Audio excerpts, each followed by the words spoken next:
परशुरामजी सतत लक्ष्मणजीनी पासे पराजित थता રહ્યા છે। महाराज एक बात कहूं, आ धनुषने तूटતું જોઈને, તૂટેલું જોઈને આપને આટલો બધો ક્રોધ ચડે છે, તો મને એમ લાગે છે કે તમને આ ધનુષ્ય ખૂબ પ્રિય હોવું જોઈએ। તો હવે તો તૂટી ગયું, આમાં તો કોઈ બીજું થઈ શકે નહીં। પણ એક થાય, જનક મહારાજને આપણે કહીએ કોઈ સારા કારીગરને બોલાવો, એટલે ધનુષ્યના બંને ટુકડા ભેગા કરી કંઈ લોખંડની પટ્ટી મારી દે અને પછી સાંધીને તમને આપી દઈએ, એટલે તમે તમારે માર્ગે, અમે અમારું કામ કરીએ। જ્યાં ધનુષ્યને સાંધવાની વાત કરી છે ત્યારે તો સભા પણ, માણસો પણ હાહાકાર બોલવા લાગ્યા કે હવે લક્ષ્મણજી ન બોલે તો સારું, નહીતર આ મહાત્મા મારી નાખશે। જનક રાજાને પણ એમ થયું છે કે લક્ષ્મણજી હવે વધારે પડતું બોલે છે। વિશ્વામિત્રજી ચૂપ, કારણ કે સમજે આમાં રામજી પણ કઈ બહુ, રામજી પ્રોત્સાહન આપતા હોય અંદરથી એવું લાગે છે। રામજી બહુ અટકાવતા નથી, બોલવા જ દે છે। પરશુરામજી બહુ બોલે છે। એક ક્ષણ તો એવી આવી, રામજીને બહુ હસવું નહીં આવે, અને આવા પ્રસંગમાં તો ખાસ, પણ ભગવાન આજ પરશુરામજી જ્યારે બહુ બોલતા હતા ત્યારે હસી પડ્યા છે, એવું રામાયણમાં લખ્યું છે। ભૃગુવર એકદમ પરશુ ઊંચો કરીને જ્યાં દોડ્યા છે પરશુરામજી, તો ભગવાનને હસવું આવી ગયું। લેકિન મર્યાદા પુરુષોત્તમ છે ને, ભૃગુવર બાકી कुठार उठाए तो मन मुस्काही राम सिरुनाए, मन मुस्काही राम सिरुनाए। भगवान नीचे જોઈને હસી લે છે કે મહાત્મા કારણ વગર બોલ બોલ કરે, એને ખબર નથી जो सहस शीश यहीश महिधर लखन सचराचर धनी सुर काज धरि नर राज तनु आए खल निश्चर यानी जो सहस शीश यहीश महिधर लखन सचराचर धनी। परशुराम जी ने खबर नहीं कि आ शेषनो अवतार છે, સાક્ષાત કાળ છે, આને હણી શકાય નહીં, અને હું કાળનો એ કાળ છું, પણ મહારાજ હજી ઓળખી શકતા નથી, માટે બોલ બોલ કરે છે, માટે પ્રભુને હસવું આવે। વિશ્વામિત્રજીને દયા આવે છે પરશુરામજીને, મહાત્મા ઓળખી શકતા નથી, મહાત્માને બધું આવું જ દેખાય છે, એમ પરશુરામજી વિશ્વામિત્રજી વિચારે છે। ભગવાનને એમ થયું હવે વાત ખૂબ વધી ગઈ છે, લક્ષ્મણજીને ફરી એકવાર ઈશારો કર્યો અને લક્ષ્મણજી દૂર જતા રહ્યા। રામજીએ બહુ સરળતાથી પરશુરામજીને કહ્યું, मैं संक्षेप में कह रहा हूं कि बापजी આપના હાથમાં શસ્ત્ર છે ને મારું મસ્તક તમારી સામે નમેલું છે, કાપી નાખો। લક્ષ્મણે તમારું કંઈ બગાડ્યું નથી, અપરાધી હું છું, મને મારીને શાંતિ થાય તો મારો, શાપ આપો, દંડ આપો, જે કંઈ કરવું કર, કુઠાર આગે યહ શીશા। પણ મહારાજ ગુનો નાનો છે ને તમારો આક્રોશ વધી ગયો છે, અને છતાંય અમારાથી તમારી સામે તો કોઈ બોલાય નહીં। હરિજન, બ્રાહ્મણ, ગાય અને સાધુ સંત ઉપર અમારાથી હુમલા થતા નથી, મારા અમે રઘુવંશી છીએ, માટે તમે મને મારી નાખો, સજા આપો, દંડ જે કંઈ કરવું હોય મારી સામે, તમારી સામે મારું મસ્તક નમેલું છે, આપ જે કંઈ નિર્ણય કરો, પણ તમારો ક્રોધ ઉતરે એવું કરો। પરશુરામે કહ્યું, ક્રોધ ઉતરે કેમ? હજી તારો ભાઈ મારી સામે કેમ જુએસ તું? આમ જો। લક્ષ્મણજી દૂર ઉભા ઉભા કંઈક જુદી રીતે જોતા હતા, હજી પરશુરામજી એને ભૂલ્યા નથી। લક્ષ્મણજીએ વિશ્વામિત્રજીને કહ્યું, બાપજી છેલ્લી વાર જઈ આવું, બોલે જા। અને છેલ્લી बार लक्ष्मण जी पुनः परशुराम जी के सामने, भगवान ने अभी अभी जगह दे दी, और लक्ष्मण जी कहूँ, महाराज आपने सलाह न अपाई, पण एक बात कहूँ, क्रोध पाप कर मूल। क्रोध पापનું મૂળ છે બાપજી, અને ક્રોધને આધીન થયેલો માણસ અનુચિત વર્તાવ કરે છે। ક્રોધને આવેશમાં આવેલો માણસ પછી શું કરે છે ને ભાવ રહેતું નથી। ચરહી વિશ્વ પ્રતિકૂળ, વિશ્વથી પ્રતિકૂળ પગલા ભરે। ક્રોધથી બચજો। ક્રોધથી મુક્ત થવા માટે બીજા ઘણા ઉપાયો છે, પણ પ્રારંભિક ઉપાય છે મૌન।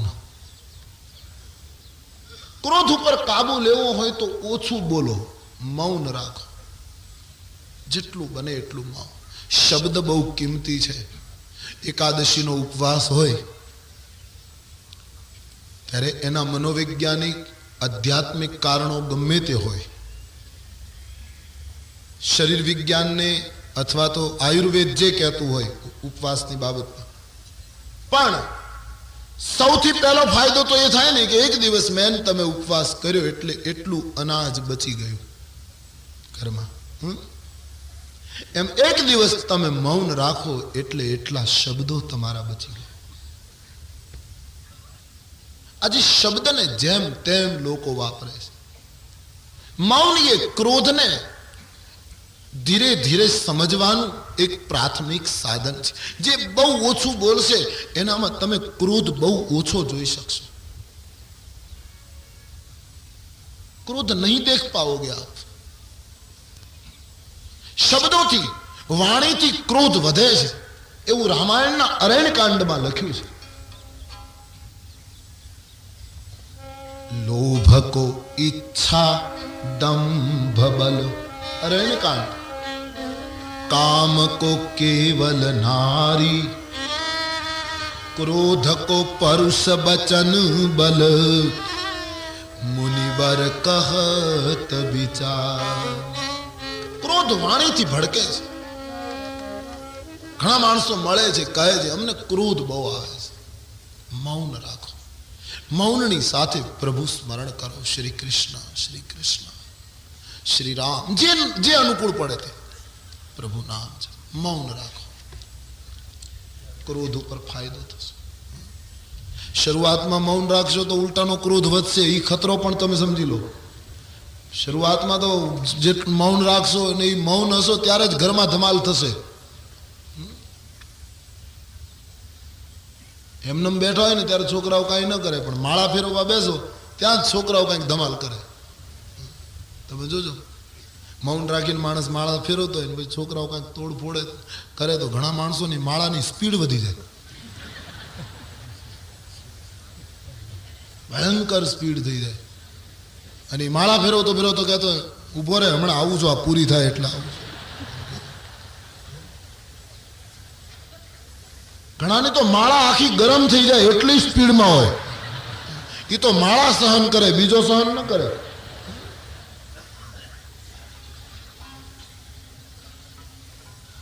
माला फेरत जगमुआ, गयान मन का फेर, कर का मन का डार के अब मन का फेर. माला फेरत जगमुआ, गयान मन का फेर, कर का मन का डार कर अब मन का फेर. सिर्फ तस्बीह के दानों से तूने काम लिया. सूफी कहता है सिर्फ तस्बीह के दानों से तूने काम लिया, गुनाह बेशुमार किया और गिन गिन के उसका नाम लिया. सिर्फ तस्बीह के दानों से तूने काम लिया. बस माला ना मणका ऊपर ते काम पतायो. सिर्फ तस्बीह के दानों से तूने काम लिया, क्योंकि गुनाह बेशुमार किया और गुन गुन के उसका नाम लिया. मैंने इतनी माला की, मैंने इतनी माला की. तो શરૂઆતના મૌનમાં જરા કષ્ટ પડશે, પણ મૌન એ તપ છે વાણીનું. મૌન એ વાણીનો ઉપવાસ છે અને ધ્યાન એ મનનો ઉપવાસ છે. ध्यान में मन का उपवास है, मौन में वाणी का उपवास. आंखों बंद કરીને જેટલું એકાંતમાં બેસા એટલું બેસો, એ તમારી નજરનો ઉપવાસ છે. आंखें बंद रखे, निगाह का उपवास. ये सब अभ्यास से होता है, करके देखना. मारो कहेવાનો अर्थ, क्रोध ये भयंकर છે. क्रोध આત્માની શક્તિને થોડીક છુપાવી દે છે, छा जाता है. क्रोध આત્માની શક્તિ ઉપર, આત્માને નષ્ટ તો કરી શકે નહીં કોઈ, આત્માને પેલું પણ ન કરી શકે, પણ આત્માની શક્તિ જે પ્રગટતી હોય એને ક્રોધ પેલું કરે છે, દબાવ ડાલે. મૌન. બસ મને કોઈ કથાનો પહેલો પ્રારંભિક પ્રશ્ન એમ પૂછે કે કથાનું મોટામાં મોટું આમ પ્રારંભિક જલ્દી કહી દેવું હોય એવું ફળ શું, તો હું એમ કહી શકું કે આટલા લોકોને રોજ 6 કલાકનું મૌન એ કથાનું મોટામાં મોટું ફળ છે. તમે અહીંયા 6 કલાક મૌન રાખો છો, હા, એટલે તમે ધૂનમાં ક્યાં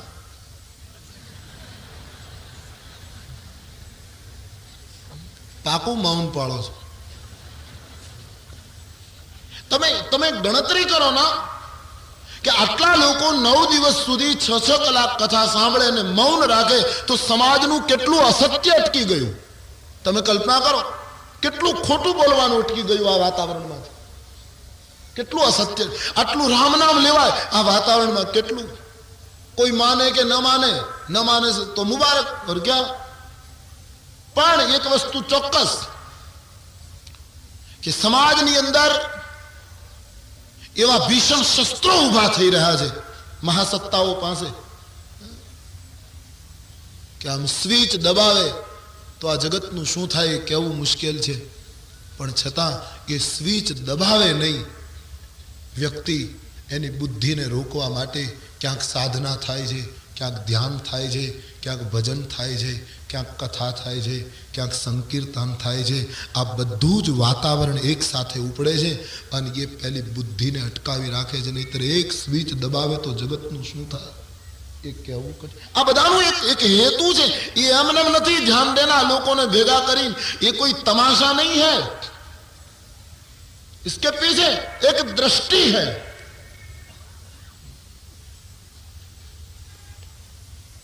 બહુ લોકો ભેગા થાય કથા બહુ સરસ રીતે સાંભળે એની પાછળ એક દ્રષ્ટિ છે, એક વ્યવસ્થિત દ્રષ્ટિ છે. આટલા માણસોનું મૌન, આટલા માણસોનું હરિકીર્તન આ વાતાવરણની શુદ્ધિનું એક મોટું કારણ બને છે. એમને એમ નથી. તો ક્રોધ એ પાપનું મૂળ છે. જેને આધીન થયેલો માણસ અનુચિત વર્તાવ કરે છે. મહારાજ આપે ક્રોધ નહીં કરવો જોઈએ, આપ સંત છો. લક્ષ્મણજીએ ઉપદેશ આપ્યો અને પછી પરશુરામે કહ્યું કે હવે આ બાળકને મારી નજર સામેથી દૂર લઈ હટાવી દો. લક્ષ્મણજીએ કહ્યું મને કદાચ નજરથી હટાવી દેશે ને તોય હું તમારા મનમાંથી જવાનું નથી. તમારે મનમાં મને બેસાડવાની જરૂર નથી, રામને બેસાડવાની જરૂર છે. તમે ખોટું પેલું કર્યું છે. એના કરતા એક કામ કરો, તમે આંખો બંધ કરી દો. લક્ષ્મણજી બોલે. એનો અર્થ એમ થાય કે કોઈ અહીંયા છે નહીં. લક્ષ્મણજી ઈશારો કર્યો મહારાજ આંખો બંધ કરીને હવે અંતર્મુખ થઈ જાઓ. જરા જુઓ કે ધનુષ તોડનાર કોણ હશે. અવતાર થઈ ચૂક્યો છે.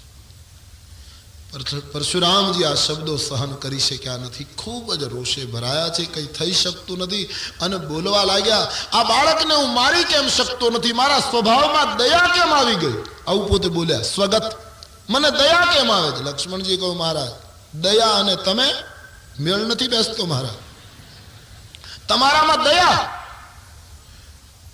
દયાની હાજરીમાં તમે જો આટલા બધા કાંપતા હો તો મને એમ લાગે તમને ક્રોધ આવતો હશે ત્યારે તો સળગી જ જતા હશો ને. વળી લક્ષ્મણજીએ પાછું ભગવાન રામજીને થયું કે હવે તો બહુ પહેલું થાય. એક ભાઈ શાંત કરે, એક ભાઈ અકળાવે એવું કર્યું છે બંને ભાઈ. રામના જેવા બધા સીધા ને સરળ હોય ને તોય બીજા દબાવ્યા કરે અને લક્ષ્મણજીના જેમ બધા તેજ હોય તોય તકલીફ. પણ એક સરળ અને એક તેજ બંને પ્રકૃતિ હોય તો વ્યવહાર બરાબર ચાલ્યા કરે. પતિ પત્નીમાં ખાસ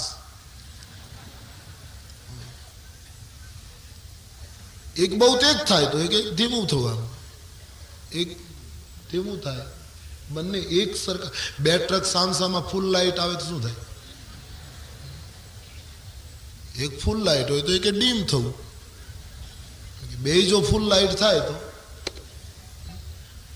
દેશી નળિયાનું મકાન હોય ને ત્યાં એક નળિયું અવળું હોય ને એક નળિયું સવળું હોય. બધા આમ અવળા હોય તોય ઘરમાં પાણી પડે, બધા સવળા હોય તોય પાણી પડે. એ તો એક સવળું ને એક અવળું હોય તો જ મકાન રહે. એમ ઘરમાં થોડુંક આવું અવળું સવળું. લક્ષ્મણજીની પ્રકૃતિ વ્યવહાર દર્શન બતાવે છે. ભગવાનને થયું છે કે હવે એકદમ પ્રભુ આવ્યા છે. સહી નહીં રઘુપતિ લખન નિવાર. આટલો આક્રોશ, આટલું સરસ લક્ષ્મણજી બોલે, મહાત્માની સામે બેફિકર બોલે, છતાં રામજીના ઈશારામાં કેટલું સમજે છે. સહેજ ઈશારો કાફી. સહી નહીં રઘુપતિ લખન નિવારે. તુરંત તુલસી કહે પરિહરી બાની બામ. વક્રવાણી છોડીને લક્ષ્મણજી એક બાજુ જતા રહ્યા.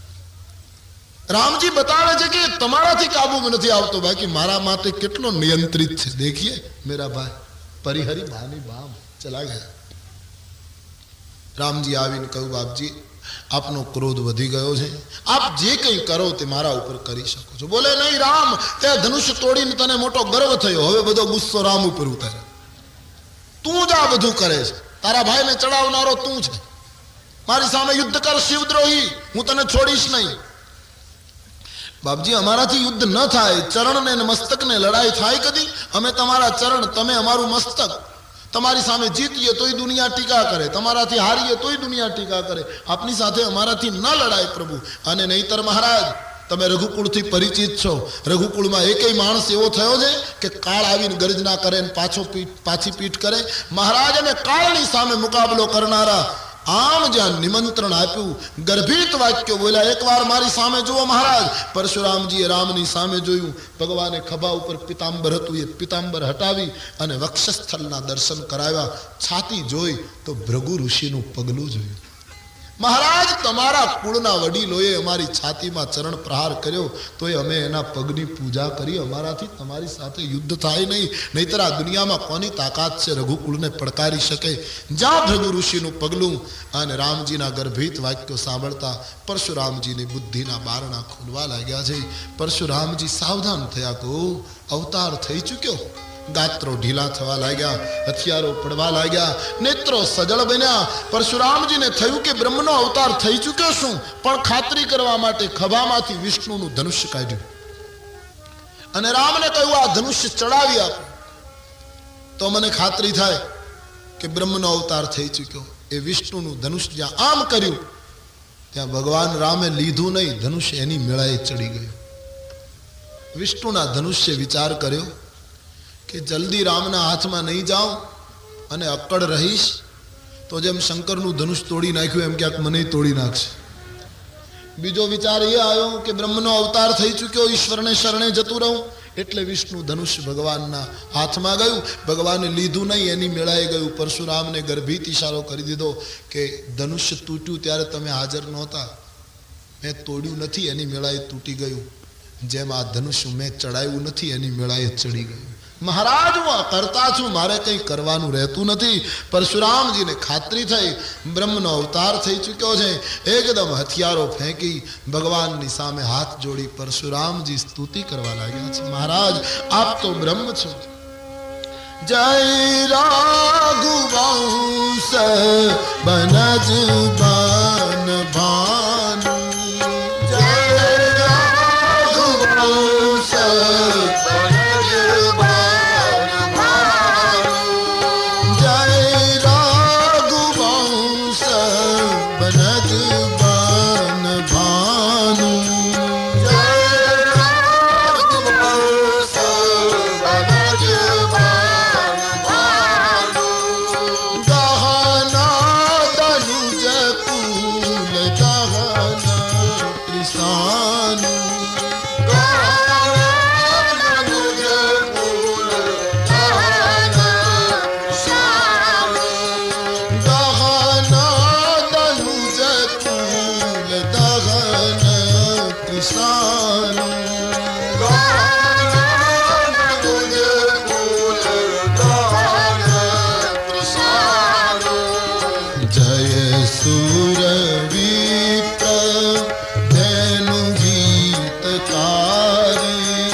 કમળને ખીલવવામાં સૂર્ય તમારો જય હો. ગૌ બ્રાહ્મણ પ્રતિપાલ આપનો જય હો. વાણીની રચનામાં અતિ પંડિત રાઘવેન્દ્ર તમારો જય હો. મને અજ્ઞાનતાને લીધે હું ન બોલવાનું બોલી ગયો, ક્ષમા કરજો. લક્ષ્મણજી રામજીની બાજુમાં ઊભા છે. પરશુરામજી હાથ જોડ્યા છે. અનુચિત કહેવું બહુત અજ્ઞાતા,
ક્ષમા યાચના કરી પરશુરામજી તપ કરવા માટે અવતાર કાર્ય પૂરું કરી વનમાં જતા રહ્યા છે.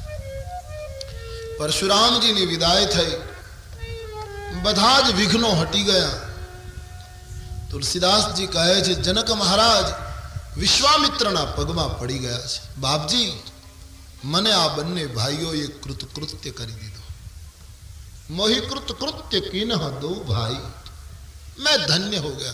शास्त्રની અંદર કૃતકૃત્ય શબ્દ ત્યારે જ વપરાય છે જ્યારે કંઈ કરવાનું બાકી ન રહે. मैं કૃતકૃત્ય हो गया, બસ बात खत्म. પણ જનકજીએ અહીંયા ઉલટું કર્યું, પોતાની જાતને કૃતકૃત્ય બતાવી અને પછી પાછું તુરત જ પૂછ્યું, હવે મારે શું કરવું જોઈએ? बड़ा विरोधाभास है यहाँ. पहले कहते हैं मैं धन्य हो गया, कृतकृत्य हो गया, बस बात खत्म, अब करने का कुछ बचा नहीं. પણ પાછું પૂછ્યું છે, હવે મારે શું કરવું? વિશ્વામિત્રજી પણ સમજી ગયા અર્થ અને તુરંત કહ્યું કે આપ તો કૃતાર્થ છે જ, કૃતકૃત્ય છે જ, પણ જગતને બતાવવા માટે હવે તમારે એક કામ કરવાનું. શું? વંશ વ્યવહાર પ્રમાણે લગ્ન પત્ર તૈયાર કરીને અયોધ્યા મોકલો. મહારાજ દશરથજી બારાત લઈને આવે, વેદ વિધિથી કન્યાનું દાન કરો. વિશ્વામિત્રજી બોલ્યા છે, આમ તો ધનુષ્ય તૂટ્યું એટલે લગ્ન થઈ ચૂક્યું છે, કઈ કરવા જેવું હવે બાકી રહેતું નથી. છેલ્લું વિઘ્ન પરશુરામ હતા, એ પણ ગયું. લગ્ન તો થઈ ગયા ધનુષ તૂટ્યું એટલે, પણ વંશ વ્યવહાર પ્રમાણે કરો. વિશ્વામિત્રજી કહે ધનુષ તૂટ્યું એટલે લગ્ન થઈ ગયા. લક્ષ્મણજી કહ્યું, નહીં મહારાજ, હું તો હજી એના કરતા આગળ છું. લક્ષ્મણ કહે, એ તો તમે એમ કહો છો કે ધનુષ તૂટ્યું એટલે લગ્ન થઈ ગયા, બાકી હું તો એમ માનું છું બગીચામાં મળ્યા ત્યારે જ લગ્ન થઈ ચૂક્યા છે મહારાજ. લખનજીને કહે દે, લક્ષ્મણજીની સીતારામની લગ્ન તિથિ છે, બાગમાં મિલન થયું હોય. પરશુરામ વિશ્વામિત્ર લગ્ન ત્યારે માને છે જ્યારે ધનુષ તૂટ્યું હોય, અને વિધાતા અને નારદજી માગશર સુદ પાંચમને દિવસે લગ્ન નક્કી કરે છે. તો હવે વંશ વ્યવહાર પ્રમાણે સીતા અને રામ તો સદૈવ પરણેલા છે, પણ જીવને ઈશ્વર સાથે પરણવું હોય તો શું કરવું જોઈએ એ વિધિ મને ને તમને બતાવવા માટે આખો લગ્ન પ્રસંગ રાमायण उतारो. आइए इस लग्न प्रसंग को हम इस दृष्टि से देखें. गोस्वामी जी कहे निर्णय लेवायो, मंडप रोपो, गाम ने शणगारो, बधी तड़ामार तैयारी जनकपुर में थवा लागी छे. दूतों ने पत्र आपीने अयोध्या मोकल्या छे कि दशरथ महाराज ने बुलाव्या. दूत पत्र लईने अयोध्या आवे छे. ज्यारथी राम गया छे त्यारथी दशरथजीनी दशा मणि वगरना सर्प जेवी विकळ छे. पहली बार रामनो संदेश आयो छे. રામના સંદેશ વાળો પત્ર અવધેશને અર્પણ થયો. કોનો પત્ર છે? તમારા રામનો. રામનો પત્ર સાંભળતા જ દશરથજીના નેત્ર ભરાયા છે. કયા દેશમાં મારા પુત્રો છે અત્યારે? બોલે મિથિલામાં, જનકપુરમાં. હા. પત્ર હાથમાં, હૃદયમાં રામ લક્ષ્મણનો ભાવ. નિર્ણય થઈ શકતો નથી કે પત્ર સારા સમાચારનો હશે કે કંઈ ખરાબ સમાચારનો, પણ આખી વિગત પત્રમાં વાંચી તાડકા વધથી લઈને પરશુરામ વિદાય અને રામના લગ્ન થાય એ નિમંત્રણ સુધીનો પત્ર વાંચી મહારાજ આનંદ વિભોર વિના. મારા પુત્રોએ આટલું મોટું પરાક્રમ કર્યું. દશરથજીએ તો શંકા કરી, આ મારા રામની જ તમે વાત કરો છો, કોઈ બીજા રામની? કારણ કે દશરથ રામને બ્રહ્મ તરીકે નથી જોતા. સુત વિષયક તવ પદ રતિ હો, એને પુત્ર ભાવ જ છે. એટલે એક ક્ષણ માટે એને એમ થયું કે રામ આટલો નાનો આટલું મોટું કરી શકે? ક્યાં તમને મળ્યા? કઈ રીતે આ બધું? બોલે મહારાજ, તમારા પુત્રોએ તો અમારા ગામને ધન્ય કરી દીધું. અમે નામ રૂપને મિથ્યા માનનારા માણસો, પણ હવે અમને બીજું કંઈ દેખાતું નથી. જ્યાં જોઈએ ત્યાં તમારા બે પુત્રો દેખાય. જનકપુરી ઉતાવળી બની છે આપના સ્વાગત માટે. જાન લઈને પધારો. બધી કથા કહી છે. ભરત અને શત્રુઘ્ન દોડતા આવ્યા. પિતાજી, કોનો પત્ર છે? બોલે ભૈયાનો. ભરત પિતાના હાથમાંથી પત્ર લઈ હૃદયે લગાડતા જ્યારે રડી પડ્યા, ત્યારે અયોધ્યાએ ભરતનો ગુપ્ત પ્રેમ પહેલી વાર જાણ્યો. શત્રુઘ્ન નાચે છે. રાણીવાસમાં સમાચાર ગયા. વશિષ્ઠ આદિ સંતો આવ્યા. ગુરુદેવને દશરથજીએ કહ્યું, બાપજી, આપણા રાઘવના લગ્ન થાય. અવધપતિ સમુદ્ર નદીને નિમંત્રણ નથી આપતો, પણ નદીઓ એની મેળાએ દરિયામાં જતી હોય છે. એમ તમારા જેવા પૂર્ણ શ્લોક મહાપુરુષને આવા સમાચાર એની મેળાએ મળતા હોય. ક્યોંકિ આપ પૂર્ણ શ્લોક છો. નગર શણગારો, તૈયારી કરો. ગામના માણસોને ખબર પડી. લોકો જનકના દૂતને ભેટ આપવા લાગ્યા. તમે બહુ સુંદર સમાચાર આપ્યા. કોઈ કઈ, કોઈ કઈ. ના પાડે શાંતમ પાપમ બોલે ત્યાં તો ઢગલો થઈ ગયો ભેટનો. જનકના દૂતોએ કહ્યું, અમારાથી ન લેવાય, ભેટ પાછી લઈ લો. દશરથજીએ કહ્યું, આ ભીખ નથી, ભેટ છે. હું સમ્રાટ છું, મને પણ કોઈ ભેટ આપે તો લઈ લઉં. અમારો પ્રેમ છે, લે લો ના. જનકના દૂતોએ કહ્યું, આપની સાથે વાત કરવી એ પણ અપરાધ ગણાય. આપની સામે દલીલ ન કરાય. પ્રભુ પણ ક્ષમા કરજો, અમારાથી ભેટ ન લેવાય. કેમ? મહારાજ, અમે કન્યા પક્ષના છીએ. અમારે અમારી દીકરી અહીંયા આપવાની છે, અને તેથી દીકરી પક્ષવાળાએ તો જેટલું બને એટલું અપાય, લેવાય નહીં. માટે અમે અયોધ્યાનું કંઈ નહીં લઈએ. આ આપણા દેશની સંસ્કૃતિ. કન્યા પક્ષવાળો આપે. આજ પણ તમે જાણ્યું છે, જનકપુરીના જે ચુસ્ત સાધુઓ છે ને, એ આજ પણ અયોધ્યા દર્શન માટે જાય 2-5 દિવસ, તો અયોધ્યાનું પાણી ન પીવે, કમંડળમાં પાણી સાથે લે. એમ માને કે અહીંયા તો અમારી દીકરી, અમારે દીકરીના ગામનું પાણી ન પીવાય. શું આપણી સંસ્કૃતિ છે આ દેશની. હા. અને એ દેશમાં, એ રામાયણના દેશમાં જો બાપ કન્યાનો વિક્રય કરતો હોય તો આપણે ક્યાં પહોંચ્યા એ નક્કી કરવું પડે. હા.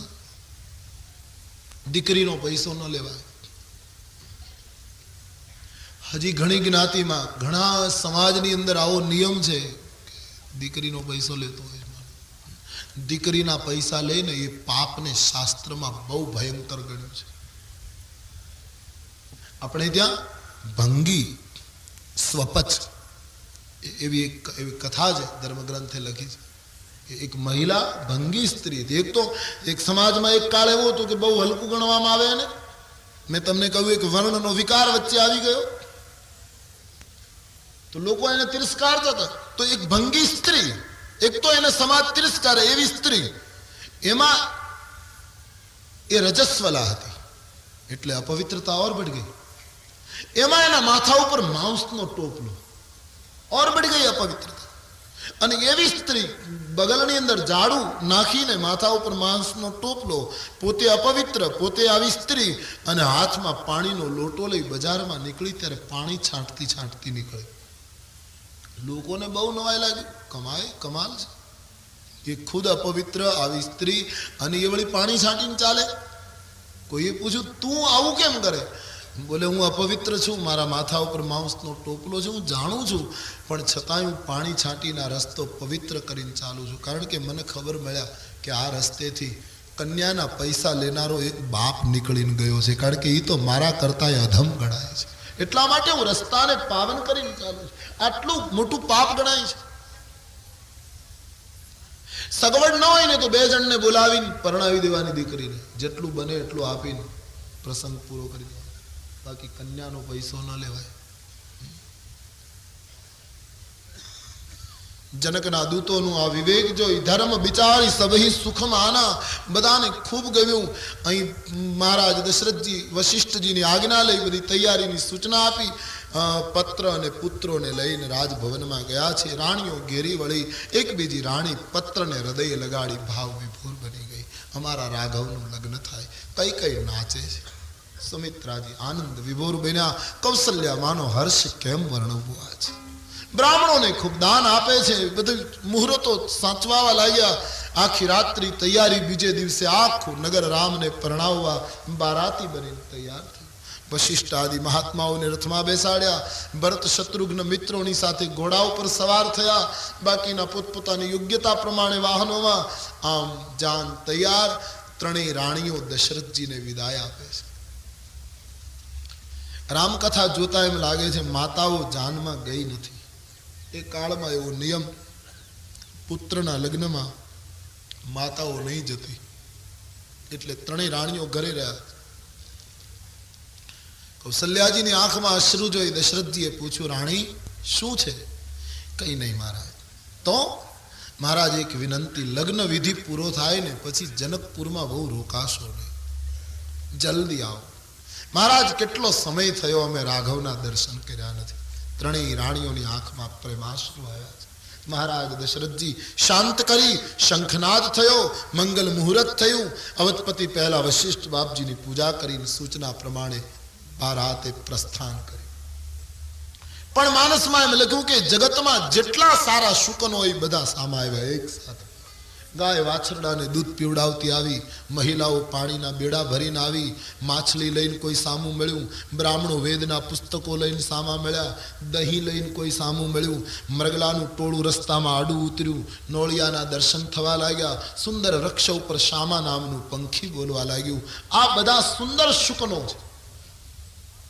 કોઈ પણ કાર્યમાં આપણે નીકળીએ ને આ જે ગણાવ્યા એમાંથી શુકન થાય ને તો એ સારી નિશાની. લાભ શું થશે એની ખબર નહીં, પણ હાનિ કઈ નહીં થાય. એ સુંદર શુકન શાસ્ત્રોમાં સારું ગણાવ્યું છે. પણ આ અકસ્માત થાય તો, આકસ્મિક એની મેળાએ આવે તો, બાકી આપણે જે ઊભા કરીએ છીએ શુકનો. ઘણા માણસો ઘરની બહાર નીકળે પછી ગલીમાં ગાય ફરતી હોય તો કોઈને એમ કહે, ગાયને લાકડી મારીને જરા આ બાજુ કાઢો તો. એ શુકન ન કહેવાય, એ તો તારા અપશુકન ગાયને થયા કહેવાય. અને હું તો એમ માનું એટલે કહું કે શુકન લેતા પહેલા આપણે આપણી જાતને પૂછવી જોઈએ કે આપણામાં શુકન લેવા જેવું કેટલું. હા, મનુષ્ય દેહ મળ્યો એ મોટામાં મોટું શુકન છે. હવે તો મારે ને તમારે એટલું જ નક્કી કરવાનું કે આપણા બીજાને અપશુકન ન થાય એવું જીવન નક્કી કરે. બિલાડી આડી ઉતરે તો લોકો નારાજ થાય, બિલાડી ક્યાં આવી, એના અપશુકન. પણ બિલાડીને ક્યારેય પૂછ્યું કે આપણે મળ્યા ત્યારે એનું શું થયું? હકીકત છે. પશુ પંખીની ભાષા મનુષ્ય સમાજ નથી જાણતો ને એ બહુ સારું છે, નહીતર અડધા જગતે આપઘાત કર્યો. આ પશુ પંખી જે આપણા માટે બોલે છે એની ભાષા આપણે નથી સાંભળતા, એ બહુ સારું. ભયંકર ગાળો દે છે લોકો આપણને. પશુ પંખી જોરદાર ગાળો નથી સાંભળતા એટલે સારું. એ તો આપણે એમ માનીએ છીએ કે આપણા મકાનમાં આપણે જ રહીએ છીએ. ઉંદર નથી રહેતા? કેમ નક્કી કરી લીધું કે આપણા આ મકાન આપણું છે? ઉંદરો એની ભાષામાં વાત કરે છે, મકાન આપણું છે. હકીકતમાં વાતો કરે છે. આપણે કોઈને ઘરે મહેમાન થઈએ ને ઉંદર બહુ હોય તો નથી કહેતા તમારા ઘરમાં ઉંદરનો બહુ ત્રાસ લાગે. એમ ઉંદરની પાસે ઉંદર મહેમાન આવે ત્યારે એ લોકો એમ વાતો કરે તમારા ઘરમાં માણસોનો બહુ ત્રાસ લાગે. એ લોકો આવી વાતો કરે છે. હકીકત ઉંદર એમ જ માને છે મકાન આપણું છે, એટલે તો આપણા દસ્તાવેજ કાપી નાખે છે, નહીતર એ કઈ એનો ખોરાક છે? દસ્તાવેજ એટલા માટે કાપે કે મારા નામનો હોવો જોઈએ ને તે તારા નામે ક્યાં ચડાવ્યું? નહીતર દસ્તાવેજ ઉંદરનો કઈ ખોરાક ગણાય છે? પશુ પંખીની ભાષા નથી જાણતા એટલે સારું છે, બાકી તો ભયંકર ગાળો બોલે છે. ક્યાં મનુષ્યો, મેં આગળ પણ કહ્યું હતું, પશુ પંખીઓ બહુ સંયમી છે. પશુ પંખીઓમાંથી બહુ બોધ લેવા જેવું છે, બહુ સમજવા જેવું છે. સૌરાષ્ટ્રની ભૂમિએ બધાને તારવા છે. કીડી બિચારી, અમારો ભોજો ભગત, તમે ભજન સાંભળ્યું હશે. કીડી બિચારી, જાન જાય છે તો જરા ઉસકો ભી શાદી કરવા દો. કીડી બિચારી, કીડલી કીડી ના લગનિયા લેવાય, કીડી ના લગનિયા લેવાય. કીડી બિચારી જોને કીડલી, કીડી બિચારી જોને કીડલી કીડી ના લગનિયા લેવાય, કીડી ના લગનિયા લેવાય. પંખી પારેવાને નો તર્યા, પંખી પારેવાને નો તર્યા, પંખી પારેવાને નો તર્યા, પંખી પારેવાને નો તર્યા. આ તો જાણે મોટાની જાન, હાલો કીડી બાઈની જાનમાં, હાલો કીડી બાઈની જાનમાં, હાલો કીડી બાઈની જાનમાં, હાલો કીડી બાઈની જાનમાં. આખું આધ્યાત્મિક રહસ્ય રાખતું એ ભજન. તમે કલ્પના કરો, કીડીના લગ્નમાં પારેવાને જ કેમ નો ઉતર્યા? કાગડાને કેમ નહીં? જાનમાં કાગડાને ન લઈ જવાય, કબૂતરને જ લઈ જવાય. કબૂતર શાંતિનું પ્રતીક છે, નિરાત રાખે, શાંતિ રાખે, એને લઈ જવાય. કાગડાઓને જાનમાં નહીં. હકીકત છે ને, શું કામ ભાઈ પારેવાનું અહીંયા લખ્યું?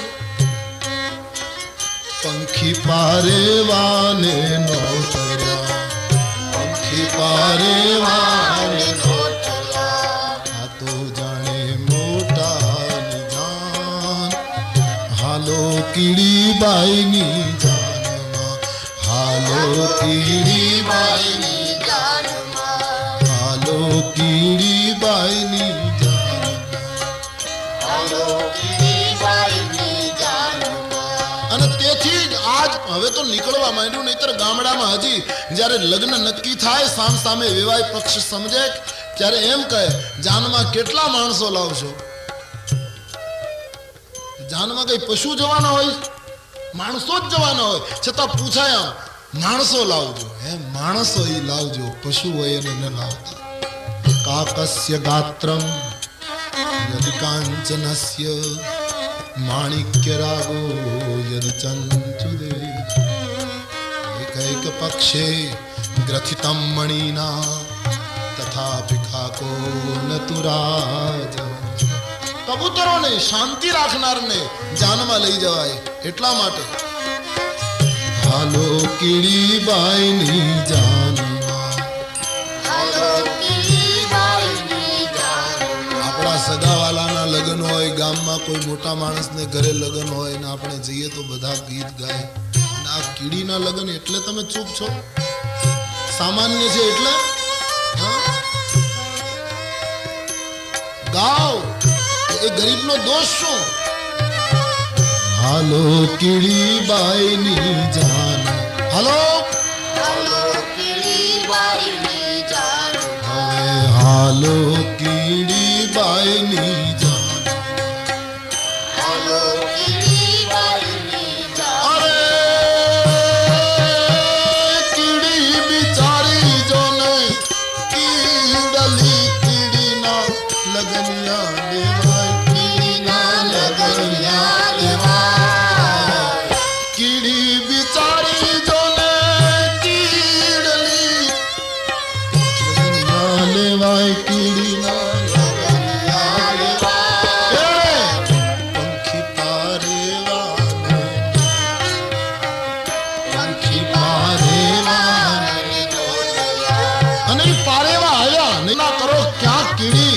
ત્યાં ઉડાન ભરનારું કબૂતર, પણ એ કીડીની જાનમાં કબૂતર આવ્યું. આ છે ક્રાંતિ.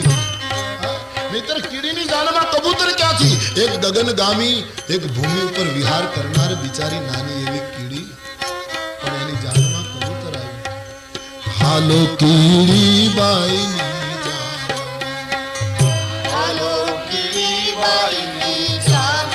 હવે હાલો કીડી બાઈની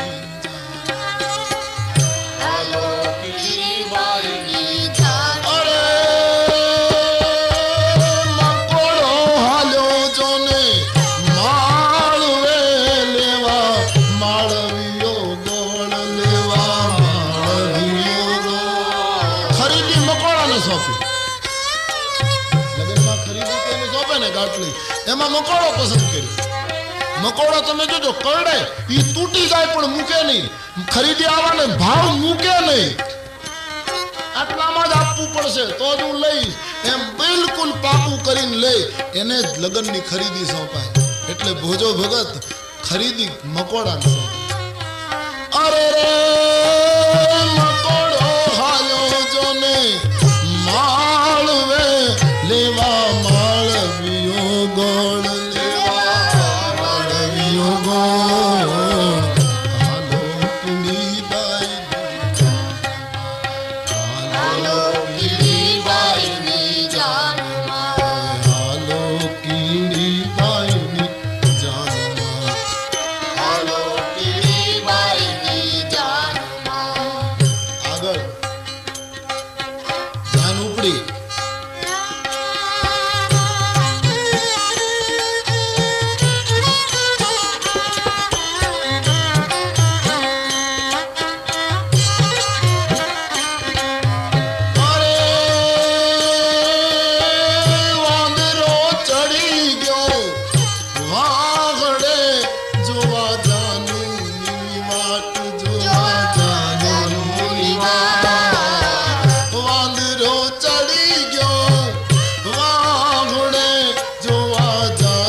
વાનર જાનની રાહ જોવે છે.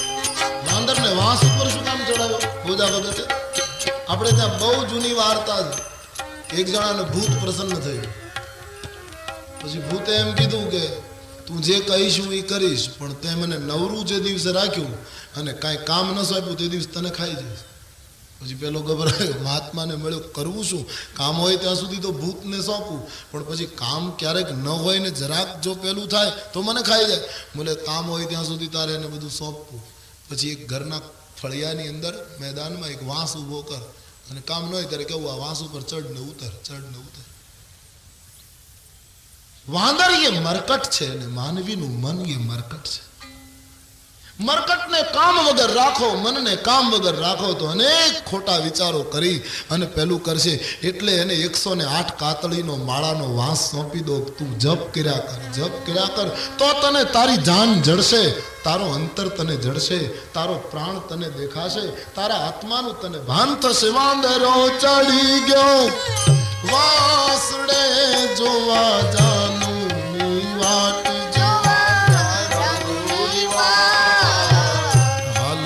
કીડી બાઈની જાન, હાલો કીડી બાઈની જાન, હાલો કીડી બાઈની જાન, હાલો કીડી બાઈની જાન. અરે દેડકો બેઠો જોને ડગમગે મને